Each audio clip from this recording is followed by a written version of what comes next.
அனைத்துலக உயிரோடை தமிழ் ILC தமிழ் உயிரோடை தமிழில் அன்பர்களே, உலக நார்வல் நிகழ்ச்சியில் இணைந்திருக்கிறீர்கள். உலக நார்வல் நிகழ்ச்சியில் பிரித்தானிய அவரது போரியல் ஆய்வாளர் அரசு இணைகின்றார். வணக்கம் அரசு. வணக்கம். அனைத்துலக உயிரோடை தமிழ் உறவுகளுக்கு வணக்கம். உங்களுக்கும் வணக்கத்தை தெரிவித்துக் கொண்டு நாங்கள் தொடர்ந்து ஈரான், இஸ்ரேல், அமெரிக்காவுக்கு இடையிலான போர் நிலைமைகளை பார்ப்போம். களத்தில் அமைதியாக இருப்பது போல் இருக்கின்றது. கடந்த 2 நாட்களும் நேற்று இரவு எந்த ஒரு தாக்குதல்களும் பதிவிடப்படவில்லை என்பதை கூறிக்கொண்டு, ஆனால் இப்பொழுது களம் எங்கே மாறி இருக்கின்றது என்றால் பாகிஸ்தானுக்கு, இஸ்லாமாபாத்துக்கு களம் மாறி இருக்கிறது. பேச்சுவார்த்தை நடத்துவதற்கான களமாக அது மாறி இருக்கிறது. அங்கே இரு தரப்பினரும் அங்கே களத்தில் இறங்கி இருக்கிறார்கள் என்ற செய்திகள் வந்திருக்கின்றது. அரசுகளே, பேச்சுவார்த்தை தொடர்பாக இரு தரப்பினரும் அங்கே வந்திருக்கின்ற நேரத்தில் என்ன நிலைமை இருக்கின்றது என்பதை கூறுவீர்களா? பாகிஸ்தான் தான் மிகவும் பரபரப்பாக இயங்கிக் கொண்டிருக்கின்றது. அங்கு நேற்று நாங்கள் கூறியது போலதான் ஒரு லாக்டவுன் போல அந்த நகரம் காட்சி அளிப்பதாக கூறப்படுகிறது. எங்கும் பாகிஸ்தான் சிறப்பு படை அணிகளும் கொமாண்டோக்களும் அல்லது அமெரிக்காவின் பாதுகாப்பு படையினரும் இறங்கி இருப்பதாக கூறப்படுகின்றது. நேற்று இரவே ஈரானின் பேச்சுவார்த்தை குழுவினர் இறங்கியிருந்தார்கள். நாங்கள் அதை பேசியிருந்தோம். அவரை பாகிஸ்தானின் பிரதி பிரதமரும் மற்றது இராணுவ தளபதி ஃபீல்ட் மார்ஷல் அசீர் முனீர் அவர்களும் சென்று வரவேற்றிருந்தார்கள். அவர்களின் வரவையும் சரி, அல்லது அதன் பிறகு JD வான்ஸ், அதற்கு முன்னர் பெர்னார்ட் குஷ்னரும் மற்றது ஸ்டீவ் விட்கோஃபும் வந்திருந்தார்கள். JD வான்ஸையும் அசீர் முனீர் அவர்களும் பாகிஸ்தான் பிரதி பிரதமரும் வரவேற்றிருந்தார்கள். ஆனால் இருதரப்பினரும் விமானங்களுக்கு பாகிஸ்தானின் வான்படை பாதுகாப்பை வழங்கி இருந்தது. சில ஊடகங்கள் தெரிவித்திருக்கின்றன, இஸ்ரேல் அந்த அவர்களை படுகொலை செய்வதற்கு அல்லது ஈரான் குழுவினரை படுகொலை செய்வதற்கு அல்ல இந்த பேச்சுவார்த்தையை குழப்புவதற்கு முயற்சிக்கலாம் என்பதால் கடுமையான பாதுகாப்புகள் அங்கு போடப்பட்டிருப்பதாகவும் கூறப்படுகின்றது. உங்களுக்கு தெரியும், ஏற்கனவே பாகிஸ்தானில் பல குண்டுவெடிப்புகளை பிராந்திய நாடுகளும் உலக நாடுகளும் ஏற்படுத்துவதுண்டு. எனவே பாகிஸ்தான் இதுகளுக்கெல்லாம் பழகி போனதொன்று. இருந்த போதும் அந்த பாதுகாப்பை உறுதிப்படுத்துவதற்கான முயற்சிகளை பாகிஸ்தான் மேற்கொண்டு கொண்டிருக்கின்றது.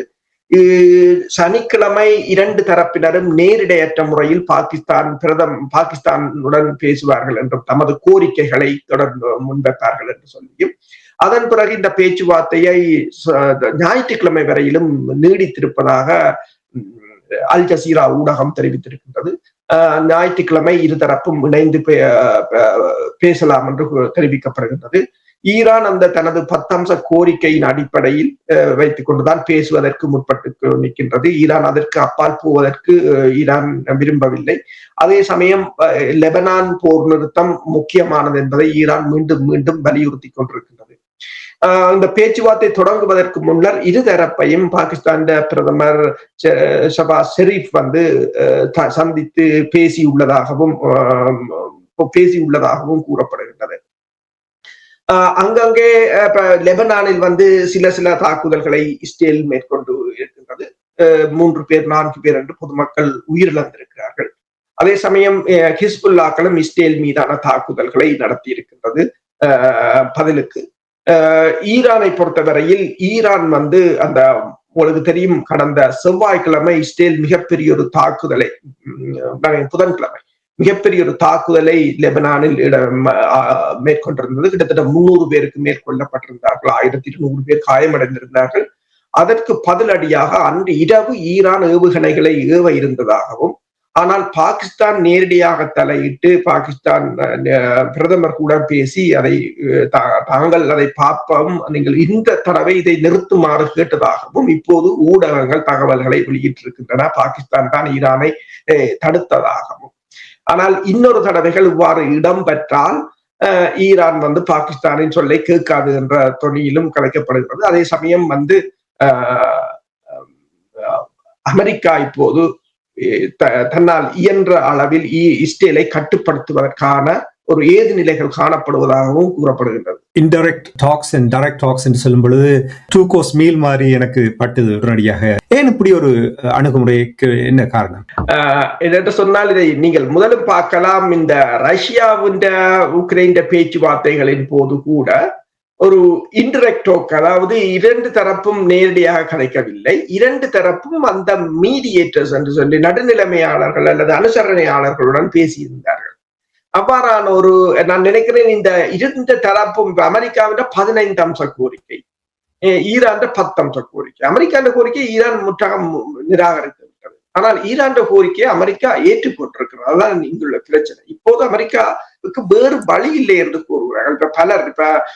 பல ஊடகங்களும் பல ஊடகவியலாளர்களும் கூறுவது என்னென்று சொன்னால், அமெரிக்காவால் வேறு வழி இல்லாமல் ஏற்றுக்கொண்டு விட்டார்கள். ஆனால் இப்போது அந்த கோரிக்கைகளை அவ்வளவு அந்த கோரிக்கைகளை நீங்க பார்த்தாலே தெரியும். அந்த கோரிக்கைகளை ஏற்று அங்காலே போவதற்கு அமெரிக்காவால் முடியாத நிலைமை. அப்ப அதை முதல் டைலூட் பண்ணுவதற்காக இரண்டு தரப்பும் விட்டுக் கொடுப்புகளை மேற்கொள்ள வேண்டும். அமெரிக்கா அந்த கோரிக்கைகளையும் ஈரான் முற்றுமுழுதாக ஏற்க முடியாது. இப்ப இரண்டு தரப்பும் நேரடியாக பேசுவதற்கு முன்னர் இரண்டு தரப்பிலும் இந்த கோரிக்கைகள் தொடர்பாக பாகிஸ்தானோட ஊடாக இரண்டு தரப்பும் நேரடியற்ற முறையில் எவ்வாறு ஒரு கலந்துரையாடலை மேற்கொள்ளலாம் என்று முயற்சி செய்கிறார்கள். இது 1979 ஆண்டு இஸ்லாமிய புரட்சிக்கு பின்னர் நடைபெறும் உயர் மட்டத்திலான பேச்சுவார்த்தை என்று அழைக்கப்படுகிறது. இதனை முதலில் பாகிஸ்தான் கூறியிருந்தது இஸ்லாமாபாத் அக்கோர்ட் என்று சொல்லி, அதை தற்காலிகமாக தாங்கள் அதை அவ்வாறு அழைப்பதாகவும், அதாவது இஸ்லாமிய புரட்சிக்கு பிறகு தெஹ்ரானும் வாஷிங்டனும் மிக உயர்ந்த மட்டத்திலான பேச்சுவார்த்தையாக இதுதான் அமையும். ஏனென்றால் அமெரிக்காவின் பிரதி அரசு தலைவரும் இதில் கலந்து கொள்கிறார்.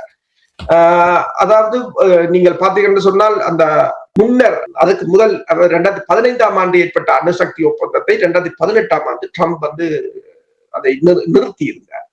அதற்கு பின்னர் ஈரான் உச்ச தலைவர் அஜத்துல்லா ஹமேனி நேரடி பேச்சுவார்த்தைகளை தடை செய்திருந்தார். அமெரிக்காவுடனான பேச்சுவார்த்தைகளை தடை செய்திருந்தார். அதே போல அமெரிக்காவும் ஈரானுடன் பேசவில்லை. இதுதான் முதலாவதாக இருவரும் நேரடியாக கலந்து கொள்கின்ற பேச்சு. நன்றி அரசர்களே.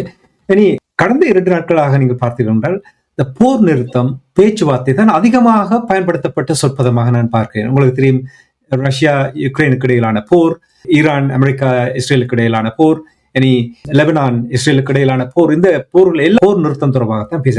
லெபனானும் இஸ்ரேலும் போர் நிறுத்தத்துக்கு பேச்சுவார்த்தை நடத்துவதற்கு தயாராக இருப்பதாக செய்திகள் வருகின்றது. இது தொடர்பாக என்ன அறிந்தீர்கள்? அமெரிக்க அரசு தலைவர் டொனால்ட் ட்ரம்ப் நேரடியாகவே இஸ்ரேலிய பிரதமர் பெஞ்சமின் நெத்தனியாவுடன் பேசி இருப்பதாகவும், லெபனானில் ஒரு போர் நிறுத்தத்தை கொண்டு வர வேண்டும் என்று, அதாவது இஸ்ரேல் இந்த தாக்குதலை நிறுத்த வேண்டும் என்ற ஒரு கோரிக்கையை அமெரிக்கா மறைமுகமாக முன்வைத்திருப்பது போல் தெரிகிறது.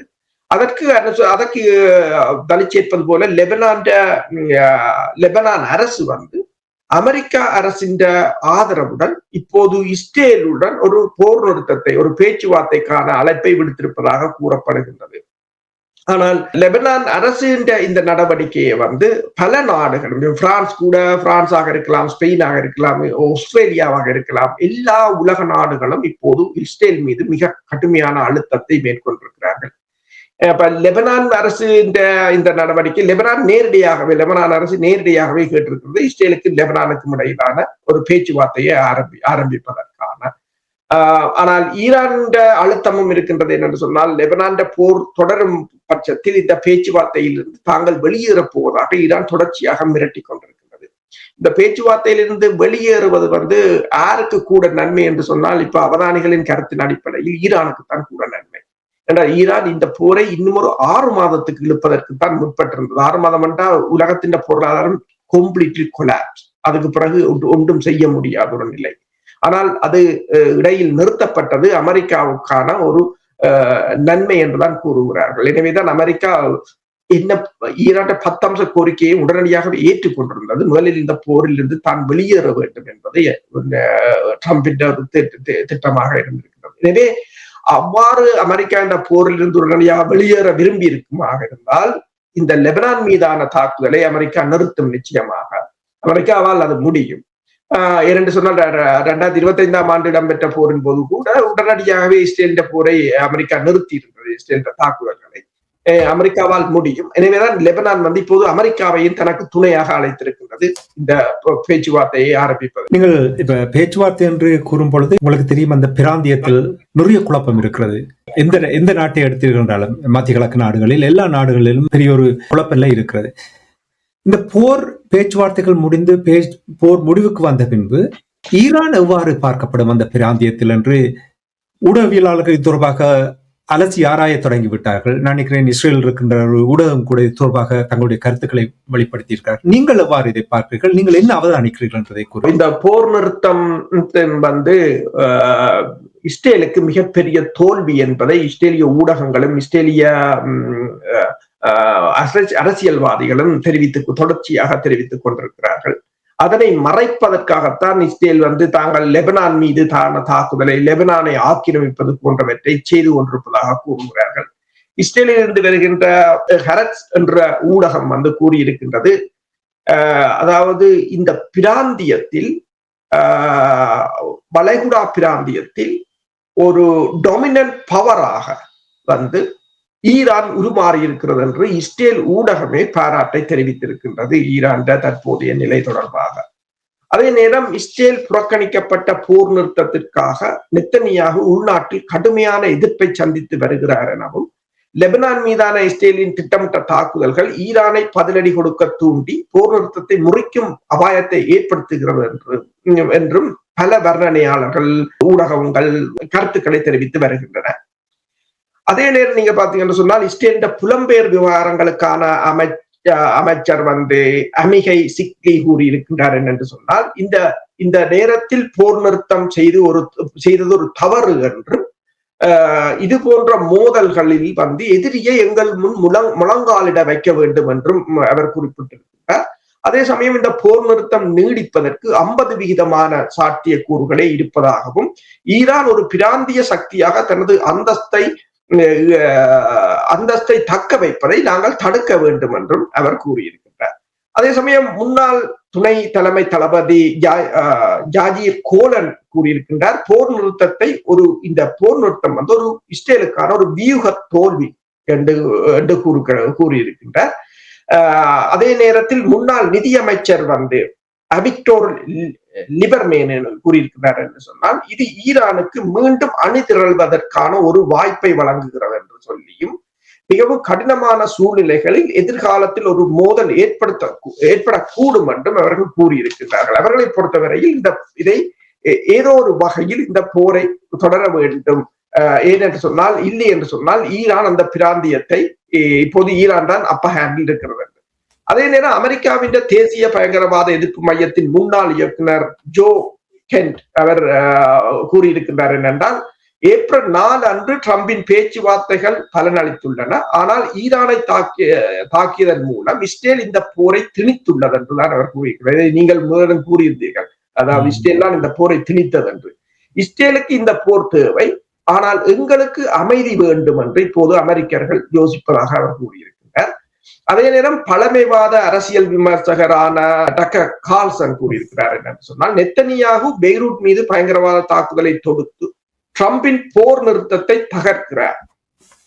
மேலும் உடனடியாக அமெரிக்கா வந்து உடனடியாக இஸ்ரேலிடமிருந்து விலக வேண்டும் என்றும் அவர் கூறியிருக்கிறார்.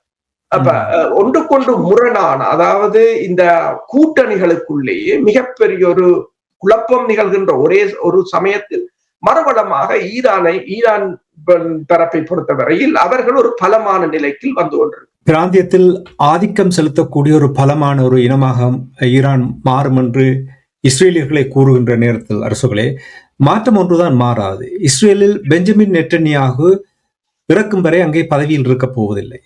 அவர் வெகு விரைவில் அவருடைய பதவி காலியாக போகின்ற என்று பல கூறுகிறார்கள். அது எப்போ வரப்போகிறது? இப்ப ஈரான் பிராந்திய ஒரு வல்லரசாகவும் ஆதிக்கம் செலுத்தக்கூடிய ஒரு நாடாக இருந்தால் சமாதானத்துக்கு போவது, அப்படியான ஒரு செனாரியோவை நாங்கள் எதிர்பார்க்கலாமா? இஸ்ரேல் ஈரானோடு சமாதானத்துக்கு போவதற்கான ஒரு நிலைமை வருவதற்கான வாய்ப்புகள் இருக்கிறதா? பல ஆய்வாளர்கள், பல திங்க் டேங்க், அதாவது சிந்தனை பள்ளிகள் கூறுவது என்று சொன்னால், இனி விரும்பியோ விரும்பாமலோ வளைகுடா நாடுகளும் ஆக இருக்கலாம், இஸ்ரேலாக இருக்கலாம், ஈரானுடன் ஒரு சமாதானத்துக்கு போவதுதான் வழியே தவிர அவர்களுக்கு இதுக்கு அப்பால் மாற்று வழிகள் இல்லை என்று கூறுகிறார்கள். நீங்கள் பார்த்தீர்கள் என்று சொன்னால், இப்போது மெல்ல மெல்ல இந்த போர் நிறுத்தம் இப்போது வந்திருக்கிற நேரத்தில் பல ஊடகங்களும் அங்கு இடம்பெற்ற சேத விவரங்கள் தொடர்பாக மெல்ல மெல்ல தகவல்களை வெளியிட்டுக் கொண்டிருக்கின்றன. அதன் அடிப்படையில் இப்போது கூறுகிறார்கள், அமெரிக்காவின் ANFPF 132 என்ற ரடார், பில்லியன் டாலர்கள் பெறுமதியான ரடார் சேதமடைந்திருப்பதை இப்போது படங்களுடன் அல் ஜசீரா கொண்டு வந்திருக்கின்றது. அது உண்மையாகத்தான் அளிக்கப்பட்டிருக்கிறது என்று. அந்த ரடார்கள் 5 தான் அமெரிக்காவுடன் மொத்தமாக இருக்கின்றது. இப்போது 1 போய்விட்டது, இன்னும் 4 இருக்கின்றது. அந்த ரடாரின் சிறப்பம்சம் என்னவென்று சொன்னால், அணு ஆயுதம் ஒரு ஏவுகணை ஏவப்படும் போது அந்த ஏவுகணையில் அணு ஆயுதம் பொருத்தப்பட்டிருக்கிறதா இல்லையா என்பதை அந்த ரடார் உடனடியாக சொல்லிவிடும். அணு ஆயுத எச்சரிக்கை ரடார் என்று கூறப்படுகிறது. இதே போன்ற ஒரு அணு ஆயுத எச்சரிக்கை ரடாரை ரஷ்யாவின் அணு ஆயுத எச்சரிக்கை ரடாரை உக்ரைன் மூலம் தாக்கி அளித்திருந்தார்கள் இந்த உக்ரைன் போரின் போது. இப்போது இது ரஷ்யாவுக்கான சந்தர்ப்பமாக இருக்கின்றது. நான் ஏன் இங்கே கூறுகிறேன் என்று சொன்னால், அந்த பிராந்தியத்தில் இருக்கிற அணு ஆயுத ரடார்களாக இருக்கலாம், அமெரிக்க தளங்களாக இருக்கலாம், இல்ல இப்ப ஈராக்கை பார்த்தீர்கள் சொன்னால், இப்ப ஈராக் தான் மிகப்பெரிய பிரச்சனையாக இருக்கின்றது. உலக அளவில் கூறினார்கள் சிரியாவை ஈரான் இழந்து விட்டது. ஆனால் இப்போது ஈராக்கை ஈரான் கைப்பற்றி விட்டது என்ற ஒரு நிலைக்கு ஈராக் மாறிவிட்டது. ஈராக்கின் 90% எண்ணெய் உற்பத்தி ஹார்முஸ்களால் தான் போகிறது. ஈரானால் நிமிந்து கூட நிற்க முடியாது இதை விட்டால். அப்ப அவ்வாறான ஒரு நிலை. இப்போ களங்கள் அடிக்கடி மாறும், ஆனால் அவர்கள் இறமையும் அவர்களின் தேசமும் எப்போதும் நிலைத்து நிற்கும் என்றதை காட்டுகின்றது. அப்ப நீங்கள் சொன்னது போல இஸ்ரேலை பொறுத்தவரையில் இஸ்ரேலோ வளைகுடா நாடுகளோ விரும்பியோ விரும்பாமலோ ஈரானுடன் ஒரு உறவை பேண வேண்டிய ஒரு சூழ்நிலைக்கு தான் இது கொண்டு வந்துவிடும். சிறப்பு, மிகவும் சிறப்பு உங்களுடைய அந்த பார்வை. நன்றி அரசோக்களே. இனி இந்த போருக்கு பின்னால் ஈரானுக்கு முழு அவர்களிடம் அறிவும் ஆற்றலும் பலமும் இருந்தாலும் 3ஆம் தரப்பினருடைய உதவி நிச்சயமாக அங்கே போயிருக்கிறது, தேவையும் இருந்திருக்கிறது. என்றால் ஒரு நவீன உலகத்தில் வாழுகின்றோம், நவீன கருவிகள் இருக்கின்றது, படைக்கலன்கள் இருக்கிறது. சீனா மீது குற்றம் சாட்டப்பட்டிருக்கின்றது இப்பொழுது என்னவென்று சொன்னால், ஈரானுக்கு படைக்கலன்களை 3ஆம் தரப்பினருடாக அனுப்பியதாக தங்களுடைய அதிருப்தியை வெளிப்படுத்தி இருக்கிறார்கள். இது தொடர்பாக என்ன அறிந்தீர்கள்? CNN தகவலை கொண்டு வந்திருக்கின்றது. சீனா போர்ட்டபிள் மிசைல்ஸ் என்று சொல்றது, மனிதர்களால் தோளில் வைத்து இயக்கக்கூடிய சாம் ரக ஏவுகணைகளை பெருமளவில் இப்போது 3ஆம் தரப்பு நாடுகளினூடாக ஈரானுக்கு அனுப்பி இருக்கின்றது. 3ஆம் தரப்பு நாடுகள் என்று கொடுக்கும் போது அதில் சீனா வழங்கியதாக இருக்காது என்று கூறியிருக்கிறது. 2 தரப்பும் இப்போது இந்த போர் நிறுத்தம் முறிவடைந்தால் இதை இன்னும் பலமாக அதை எதிர்கொள்வதற்கு தயாராகி வருவது போலதான் தெரிகின்றது. அமெரிக்க அதிபரும் அண்மையில் கூறியிருந்தார், தங்கள் படையினர் அத்தனை பேரும் அல்லது கப்பல்களோ எல்லாம் அப்படியே தான் இருக்கும் இப்போதைக்கு என்று கூறியிருந்தார். ஈரானுக்கும் இப்போது ஒரு நல்ல ஒரு சந்தர்ப்பம் தங்கள் நிலைகளை மறுசீரமைத்துக் கொள்வதற்கு. ஆனால் ஈரானும் எச்சரிக்கையாகத்தான் இருக்கிறது. இன்று வரையிலும் இணையதள வசதிகள் இன்னும் செய்யப்படவில்லை. அதே நேரம் தொடர்ச்சியாக சீனாவின் செயற்கைக்கோள்கள் கண்காணிப்பை வழங்கி கொண்டிருக்கின்றன. அதே நேரம் இந்த சந்தர்ப்பத்தில் தன்னை ஆயுத ரீதியாக ஈரான் கடுமையாக பலப்படுத்தி வருவதாகத்தான் கூறப்படுகின்றது. ஈரானுக்கு தொடர்ச்சியாக உங்களுக்கு தெரியும், ரஷ்யாவின் S-300 PMU-2 என்ற ஏவுகணை அது கிட்டத்தட்ட 27,000 கிலோமீட்டருக்கு மேலே பாயக்கூடியது. அதனால் தான் இந்த F-15E அது முதலாக சுட்டு வீழ்த்தப்பட்டது என்று கூறுவார்கள். அதுதான் அமெரிக்கான ஹெவி பொமர் என்று சொல்றது, ஆழ ஊடுருவும் தாக்குதல். அது போச்சு என்று சொன்னால் பிறகு ஆழ ஊடுருவும் தாக்குதலை செய்வது கடினமாகத்தான் இருக்கும் என்று கூறுகிறார்கள். அவ்வாறான ஒரு அந்த ஏவுகணைகள் கூட இப்ப ரஷ்யா ஏவுகணைகள், சீனாவின் தொழில்நுட்பம் என்று சொல்லி ஈரான் பல வகைகளில் இந்த ஆயுதங்களை பலப்படுத்தி வருகின்றது. இப்ப சீனாவின் இந்த நடவடிக்கையை CNN கொண்டு வந்திருக்கின்றது. அதே போலதான் CNN நேற்று நாங்கள் பேசியிருந்தோம், அதாவது சோடியம் பெர்குளோரைட் திண்ம எரிபொருள் இந்த ஏவுகணைக்கு தேவையானது. ஏற்கனவே கிட்டத்தட்ட 785 ஏவுகணைகளுக்கு தேவையான எரிபொருட்களை கொண்டு சேர்த்திருக்கிறார்கள் இந்த போருக்குள் போது. அதாவது ஈரான் தொடர்ச்சியாக ஏவுகணைகளை உற்பத்தி செய்து கொண்டிருக்கிறது. அதே நேரம் தான் இந்த நேரத்தில் தான் வாஷிங்டன் போஸ்ட் போட்டிருக்கிறது, ஈரானிடம் இன்னும் கிட்டத்தட்ட 15,000 தொடக்கம் 20,000 ஏவுகணைகளும் 50,000 ஆளில்லாத தாக்குதல் விமானங்களும் இருப்பதாக இப்போது அவர்கள் செய்திகளை வெளியிட்டிருக்கிறார்கள். இந்த போர் ஆரம்பிப்பதற்கு முன்னதாக ஹெர்முஸ் நீரிணையை பற்றி அதிகமாக பேசுவதில்லை. யாரும் அந்த பேரை சொல்வதை நான் படிக்கிற காலங்களில் கேள்விப்பட்டிருக்கிறோம். அந்த கால்வாய் இந்த கால்வாய் என்று சொல்லுவார்கள், அப்பொழுது கேள்விப்பட்டிருக்குமே தவிர சாதாரணமாக பேசுபவர்கள் ஒரு நாளும் ஹெர்முஸ் நீரிணை தொடர்பாக பேசியதில்லை. இப்பொழுது அதுதான் பெரிய ஒரு பேசுபொருளாக இருக்கிறது. ஹோர்முஸ் நீரிணையில் உங்களுக்கு தெரியும் கப்பல்கள் போக முடியாத இருப்பது இன்னொரு காரணம் என்னவென்று சொன்னால் ஈரான் கடல் கன்னி வெடிகளை வைத்திருக்கலாம் என்று. இந்த நிலைமையால் தான் இப்பொழுது கப்பல்கள் செல்ல முடியாமல் இருக்கின்றதா அல்லது வேறு காரணங்கள் இருக்கின்றதா? நீங்களே எவ்வாறு இதை அவதானிக்கிறீர்கள்? இப்போது நியூயார்க் டைம் ஒரு செய்தியை போட்டிருக்கின்றது தலைப்புச் செய்தியாக, கன்னிவடிகள், ஈரான் விதைத்த கன்னிவடிகளை மீண்டும் அதனை அகற்றுவதற்கு ஈரானால் முடியாதுள்ளதாகவும், அதை சில கன்னிவடிகள் வைத்தது எங்கே வைத்தது என்றது லொக்கேட் பண்ண முடியாமல் இருப்பதாகவும் கூறியிருக்கின்றது. ஈரானிடம் ஒரு மட்டுப்படுத்தப்பட்ட பலம் இருப்பதால் அவர்கள் அதை மீள எடுப்பதற்கு காலம் எடுக்கும் என்று சொல்லியும் பல கன்னிவெடிகள் இடம் மாறி இருக்கலாம் என்றும் கூறப்படுகிறது. உங்களுக்கு தெரியும், கருங்கடலில் ரஷ்யா வைத்த கன்னிவெடிகள், உக்ரைன் வைத்த கன்னிவெடிகள் எல்லாம் ரொமேனியாவில, துருக்கியில கூட மிதந்தது என்று சொல்லி அது ஒரு ஆபத்து என்று கூறியிருந்தார். சில இலங்கையில் கூட போர் முடிந்த பிற்பாடு அந்த கன்னிவெடிகளை அகற்றும் பணிதான் மிகவும் கடினமாக இருந்தது என்று சொன்னால், அதை சில பேர் வைத்தவர்கள் இறந்து விடுவார்கள். அல்லது இப்ப கடல் என்று சொன்னால் தரை என்றால் அப்படியே இருக்கும். தரையில் சில சமயங்களில் மழை வெள்ளத்தால் அடித்து செல்லப்படும். அப்ப இடம் மாறி இருக்கும். அதை தேடி கண்டுபிடிக்க வேண்டும். அதே போல கடலில் இன்னும் மோசம். கடல் நீரால் சில சமயங்களில் அடித்து செல்லப்பட்டு விடும் அல்லது இடம் மாறிவிடும். அப்ப அதை கண்டுபிடிப்பது மிக கடினம். எனவேதான் நான் நேற்று பேசும்போது பேசியிருந்தோம், ஈரான் ஒரு வரைபடத்தை வெளியிட்டிருக்கிறது. இந்த வரைபடத்தில் இருக்கின்ற ஹார்முஸ் நீரிணை என்ற ஒரு குறிப்பிட்ட பகுதியை சொல்லிக்கு இதுக்கெல்லாம் கப்பலை கொண்டு வாருங்கள், மற்ற பக்கத்துக்கு போக வேண்டாம், கன்னிவெடிகள் இருக்கின்றது என்று கூறியிருக்கிறார்கள். அதை உறுதிப்படுத்துவது போலதான் இந்த நியூயார்க் டைம்ஸ் போட்டிருக்கிறது. அப்ப இப்போதைக்கு ஹார்முஸ் நீரிணையின் போக்குவரத்து ஒரு வளமைக்கு திரும்பாதென்றதை அவர்கள் போட்டிருக்கிறார்கள். ஆனால் இது யாரால் இது ஏற்பட்டது?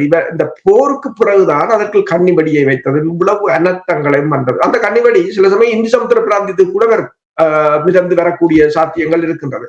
அதுதான் மிகப்பெரிய ஒரு பிரச்சனை. அப்ப இப்ப இந்த ஹார்முஸ் நீரிணையை அமெரிக்கா நினைத்தால் கூட அல்லது ஈரான் விரும்பினால் கூட பழைய நிலைக்கு கொண்டு வருவதற்கு காலம் எடுக்கும் என்பதைத்தான் அது கூறுவது. பெரிய சிக்கலை ஏற்படுத்தி இருக்கின்றது. இதனால் எண்ணெய், இப்ப நீங்கள் சொன்னீர்கள், எண்ணெய் கொண்டு செல்வது, அந்த பகுதியை சரியாக நெறிப்படுத்த வேண்டிய இருக்கின்ற நிலைமையில் ஆயில், இந்த எண்ணெயினுடைய தற்பொழுது உள்ள நிலைமையை பார்க்கிறேன் என்றால் ஒரு நாளைக்கு 3 மில்லியன் பேரல்ஸ் வெளியில் வர வேண்டும் அங்கிருந்து. ஆனால் வராமல் இருப்பதால் உலகம் பூராவும் அதனுடைய தாக்கம் பார்க்கக்கூடியதாக இருக்கின்றது. இந்த ஆயிலுடைய தற்போதுள்ள நிலைமை என்ன என்று கூறுவீர்கள்? இப்போது நீங்கள் பார்த்தீர்கள் என்று சொன்னால், போர் நிறுத்தம் அறிவிக்கப்பட்டு 2 நாட்கள் கடந்த பிற்பாடும் கூட எரிபொருட்கள் விலைகள் குறைந்ததாக இல்லை. அது அந்த சென்டிமெண்டாக குறையும், அது பரலின் விலை குறைந்தது, ஆனால் திருப்பி $98 ஏறி இருக்கின்றது. இங்க நீங்கள் பார்த்தீங்கன்னு சொன்னால், இந்த ஒவ்வொரு நாட்டிலும் அந்த பெட்ரோல் ஸ்டேஷன்ல ஃபியூவல் விலை இறங்கினதாக இல்லை, ஏறிக்கொண்டுதான் இருக்கின்றது. இப்போது அந்த உலக எரிபொருள் மையம் ஒன்றை தெரிவித்திருக்கின்றது என்னன்னு சொன்னால், உலகத்தின் எரிபொருள் மொத்த ரிசர்வ் கையிருப்பு அதன் லிமிட் 7.8 பில்லியன் பீப்பார்கள். அந்த 7.8 பில்லியன் பீப்பார்களுக்கு கீழே குறையுமாக இருந்தால் அது ஒரு உண்மையான பற்றாக்குறை என்றதை உலகத்துக்கு அறிவித்து விடும் என்று சொல்லி அவர்கள் ஒரு லைன் வைத்திருப்பார்கள். அப்ப இந்த போர் தொடங்கும் முன்னர் அதன் கையிருப்பு 8.2 பில்லியன் பீப்பார்களாக இருந்தது. 6 வாரங்கள் நீடித்த போர்ல அது இப்போது 8 பில்லியன்களாக குறைந்து விட்டது. அதாவது சில வாரங்களில் ஒரு நாளைக்கு இப்போது 10 மில்லியனுக்கு அதிகமான பீப்பார்கள் என்ற அளவில் இந்த எண்ணெய் குறைந்து கொண்டு வருகிறது என்று கூறியிருக்கிறார்கள். அப்ப இந்த எண்ணெய் அப்படி குறைந்து கொண்டு வருமாக இருந்தால் இன்னும் ஒரு 18 நாட்கள் இந்த போர் நடக்குமாக இருந்தால் அதாவது முற்று முழுதாக உலகம் இந்த பற்றாக்குறைகள் சென்று விடும் என்று கூறியிருக்கிறது அந்த அமைப்பு. அதே போலதான் நீங்கள் பார்த்தீர்கள் என்று சொன்னால், இப்ப அமெரிக்காவில் கூட பணவீக்கம் 3 வீதமாக அதிகரித்திருக்கிறது. ஒரு கலன் எண்ணெய் கிட்டத்தட்ட $4 அதிகரித்திருக்கின்றது. அது மட்டுமல்லாது சவுதி அரேபியா கூறியிருக்கிறது, ஹார்முஸை திறக்காட்டி என்ன, தங்களோட எரிபொருள் உற்பத்தி அதாவது மனிஃபா பிளான்ட் உற்பத்தி 3 லட்சம் பீப்பாய்களாக குறைந்திருக்கின்றது. என்னால் அதன் சேதம் அப்படி, அதை திருத்தி அமைக்க வேண்டும். அதே போல பைப்லைன் மீது ஈரான் நடத்திய தாக்குதலால் இந்த ரெட் சீக்களால செங்கடலுக்களால கொண்டு வர எண்ணெயின் உற்பத்தி வந்து 7 லட்சம் பேரல்களாக குறைந்திருக்கின்றது. 7 லட்சம் பேரல்கள் குறைவாகத்தான் தங்களால் உற்பத்தி செய்ய முடியும் என்று கூறியிருக்கிறார்கள். ஏற்கனவே 600 கப்பல்கள் ஹார்மோஸில் நிற்கின்றன. 325 டேங்கர்கள் நிற்கின்றன. இந்த டேங்கர்கள் ஆசியாவுக்கு செல்வதற்கு 1 மாதம் எடுக்கும், திருப்பி வந்து லோட் பண்ண 1 மாதம் எடுக்கும், திருப்பி போக வேண்டும் என்று சொல்ல வேண்டும். இனி அதற்கு லோட் பண்ணுவதற்குரிய உற்பத்தியை அவர்கள் ஆரம்பிக்க வேண்டும். இன்னும் பல மாதங்களுக்கு இந்த அனர்த்தம் நீடிக்கும் என்று கூறப்படுகிறது. எனவேதான் பல நாடுகளின் பொருளாதாரத்தை அவர்கள் குறைத்து விட்டார்கள். பொருளாதார வளர்ச்சி இந்த பிரிடிக்ஷனை வந்து இலங்கையில் கூட 2027 ஆண்டு வரையும் குறைத்து விட்டார்கள். முதலில் கூட்டியிருந்தது குறைத்து விட்டார்கள். ஜெர்மனியில் வந்து கிட்டத்தட்ட 4500 நிறுவனங்கள் பேங்க்ரப்சி ஃபைல் பண்ணி இருக்கின்றன. இந்த 4 மாதங்களில், இந்த வருடத்தின் 4 மாதங்களில் 4500 நிறுவனங்கள் திவாலாகி இருப்பதாக கூறப்படுகிறது. இன்னும் அதிகமான நிறுவனங்கள் பெரிய சவாலை எதிர்நோக்கி கொண்டிருக்கின்றன என்றுதான் தகவல்கள் வருகின்றது. இப்ப நீங்கள் இந்த எண்ணெய் தொடர்பாக ஏற்பட்டிருக்கின்ற இந்த தட்டுப்பாடுகள் கட்டுப்படுத்தி வருகின்ற எண்ணெய் என்று சொல்லும் பொழுது, இங்கே 2 நாடுகள் 2 கையையும் தடவி எங்களுடைய பிரச்சனை முடிந்து விட்டது என்று சொல்ல போறது. ஒன்று ஈரான், மற்றது ரஷ்யா. உங்களுக்கு தெரியும், இந்த 2 நாடுகள் மீதும் மேற்கத்திய நாடுகள் எண்ணெய் ஏற்றுமதி செய்வதை தடை செய்திருந்தார்கள். தற்காலிகமாக ஈரானும் ரஷ்யானுடைய எண்ணெய் தடையை நீக்கி இருந்தார்கள். இப்பொழுது நான் நினைக்கிறேன் நாளை அல்லது இன்று 30 நாள் முடிவுக்கு வருகின்றது என்று நம்புகிறேன். அப்படி என்றால் இனி ஈரானும் ரஷ்யாவும் வந்து தடையாக வைத்திருக்க போகிறார்களா? இதுதான் இப்பொழுது இருக்கிற நிலைமையா? என்ன கூறுவீர்களா? அதான் இப்போது ரஷ்யாவின்டையும் ஈரான்டையும் எண்ணெய் மீதான தடைகளை நீக்க ட்ரம்ப் அரசு முடிவு செய்திருப்பதாக கூறப்படுகின்றது. அதாவது விலை கட்டுப்பாடு என்பதெல்லாம் முடிவுக்கு வரப்போவதாக கூறியிருக்கிறார்கள். நீங்கள் கூறியது போலதான் 1 மாதத்துக்கு அதை விடுவித்திருக்கிறார்கள். இப்போது அதனை நிரந்தரமாக நீக்குவதற்கு முயற்சிகளை மேற்கொள்கிறார்கள். ஏனென்று சொன்னால் அமெரிக்காவிலும் உள்ளூரில் அந்த எண்ணெய் விலைகளை குறைக்க வேண்டிய நிலை இருக்கின்றது. அல்லது செப்டம்பர் மாதம் வருகின்ற தேர்தலில் வந்து ட்ரம்ப் அதை பெரிய ஒரு நெருக்கடியாக எதிர்கொள்ள நேரிடும் என்று சொல்லப்படுகின்றது. அதே நேரம் உலக நாடுகளிடமிருந்தும் அமெரிக்காவுக்கு கடுமையான எதிர்ப்புகள் கிளம்பிக் கொண்டிருக்கின்றன. 1, 2. இப்போது யாரும் அனைத்துலக இவர்களுடைய தடைகளையோ அனைத்துலக விதிகளையோ மதிப்பதில்லை. ஏனென்று சொன்னால் இந்த ஐரோப்பிய ஒன்றியம் மற்றது அமெரிக்கா போன்ற மேற்குலக நாடுகளை மதிக்காத போது, அவர்களால் உருவாக்கிய விதிகளை அவர்களால் மதிக்காத போது நாங்களே மதிக்க வேண்டும். அதே போலதான் ரஷ்யா இப்போது கியூபாவுக்கு எண்ணெயை கடற்படை கப்பலின் பாதுகாப்புடன் அனுப்பியது. இப்போது பிரித்தானியா ரஷ்யாவின் கப்பலை பிடிப்பேன் என்று சொன்ன போது அவர்கள் கடற்படை கப்பலுடன் அனுப்பினார்கள். யாரும் அங்க கிட்டவும் போகவில்லை. அவ்வாறு நாடுகள் முடிவுகளை எடுக்கும் போது இந்த தடையை வைத்திருப்பதால் இந்த பலனும் இல்லை என்று இப்போது யோசிக்கிறார்கள் போல் தெரிகிறது. இப்ப ரஷ்யா வந்து இந்த ஏப்ரல் மாதத்துல முதல் வாரத்தில் மட்டும் $2 பில்லியன் எரிபொருட்களை ஏற்றுமதி செய்திருப்பதாக, இது வந்து 2022 ஜூனுக்கு பிறகு மிகப்பெரிய ஒரு மாற்றம் என்று ப்ளூம்பர்க் தெரிவித்திருக்கின்றது. அப்ப எல்லா நாடுகளும் ஏதோ ஒரு வழியில் ரஷ்யாவிடம் தான் செல்கிறார்கள். வேற வழி இல்லை. இப்ப இலங்கை கூட ரஷ்யாவிடம் தான் சென்றிருக்கின்றது. பல நாடுகள் ரஷ்யாவிடம் தான் சென்றிருக்கின்றது. அப்ப இந்த நிலையில் கட்டுப்பாடுகளை கொண்டு வருவது வந்து அமெரிக்காவுக்கு ஒரு பேக்ஃபயர் ஆகும் என்பதால் அமெரிக்கா இந்த முடிவை எடுத்திருக்கிறது. எல்லாம் தனக்கென்றால் சுலகு படக்கென்று சொல்லுவார்கள். அதே போல்தான் இருக்கின்றது இப்பொழுது உள்ள உலக அரசியலின் நிலைமை. குறிப்பாக அமெரிக்கா, இஸ்ரேல், ஐரோப்பிய ஒன்றிய நாடுகள் தங்களுக்கென்ற ஒரு சவால் வந்திருக்கின்ற பொழுது எதையும் மாற்றுவதற்கு தயாராக இருக்கிறார் என்பதை கூறலாம்.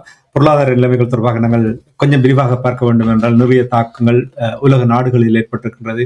இந்தியா, இலங்கை போன்ற நாடுகளிலும் கூட பெரிய தாக்கங்கள் ஏற்பட்டிருக்கின்றன. அந்த விடயங்களை நாங்கள் அடுத்த ஒரு நிகழ்ச்சியில் பார்ப்போம். இன்று தகவல்களை திரட்டி உயிரோடு தமிழ் உறவுகளோடு பாய்ந்து கொண்டமைக்காக உயிரோடு தமிழ் அன்பர்கள் சார்பாக நன்றி கூறிக்கொண்டு மீண்டும் இன்னொரு நிகழ்ச்சியில் இணைந்திருப்போம். அது வரைக்கும் நன்றி, வணக்கம். அரசவர்களே நன்றி. எமது பார்வையாளர்களுக்கு வணக்கம். மக்களின் குரலாய் ஓங்கி ஒலிக்கும் இலக்கு மின்னிதழ் மற்றும் உயிரோடை தமிழ் வானொலி ஆகிய இவ்விரு ஊடகங்களும் உங்களை போன்ற எமது நேயர்கள் நண்பர்களின் ஆதரவிலேயே இயங்கி வருகின்றன. மிக குறைந்த வளங்களுடன் பல இடர்கள் மற்றும் தடைகளை தாண்டி பயணிக்கும் எமது ஊடகங்களின் பணிகள் மேலும் வளர உங்களால் முடிந்த நிதி உதவியை வழங்கி இன்னும் காத்திரமான செயற்பாடுகளை முன்னெடுக்க உதவுமாறு மிகவும் பணிவன்புடன் வேண்டி நிற்கின்றோம். உங்கள் பங்களிப்பு உங்களின் உரிமை குரலாய் ஓங்கி ஒலிக்கும். நன்றி.